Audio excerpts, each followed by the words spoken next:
lot of us get burnout and boredom confused. And those words are not necessarily interchangeable. If you look at it from psychology and clinical studies, it's actually two different feelings. However, we associate them together. And so a lot of times instructors get bored, and when they get bored, they then stop teaching. Now, granted, I know a lot of fitness professionals who love being the cycle girl and have been that for 30 years, and they're great with it. But we all live different lives, right? Our experiences and our brain chemistry are so very, very different. And if you're the kind of person who lives that way, that's amazing. But what we see on the most is that the high turnover rate is because they went so gung-ho. So it's the same thing that we tell our athletes.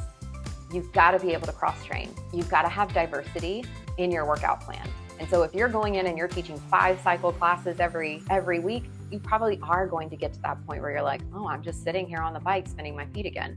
Versus you sprinkle in a couple of Pilates, all encompassing, and looking at individuals as humans instead of looking at humans as bodies.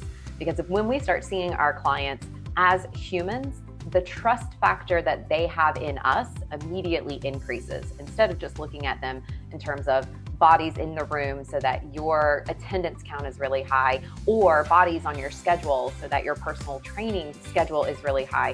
Instead, we're actually looking at them as individuals, as who are you as a human?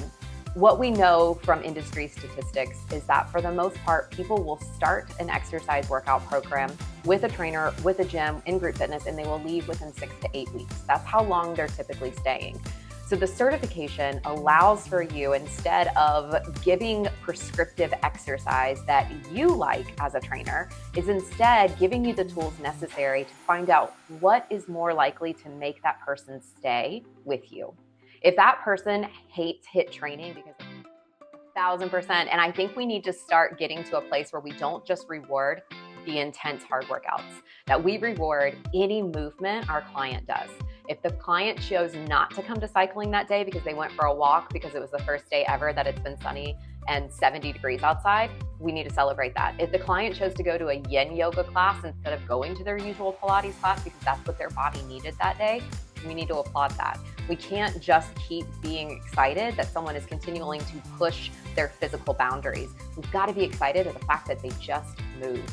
Just the fact that they incorporated physical activity into their day, no matter what it was, that's what we need to celebrate. And so getting out of the mindset of my type of fitness is right is going to allow for us to really open up the doors to invite more people. And we're seeing this with the younger generation. Younger generation, if you notice, have 17 different memberships because they really are more of that intuitive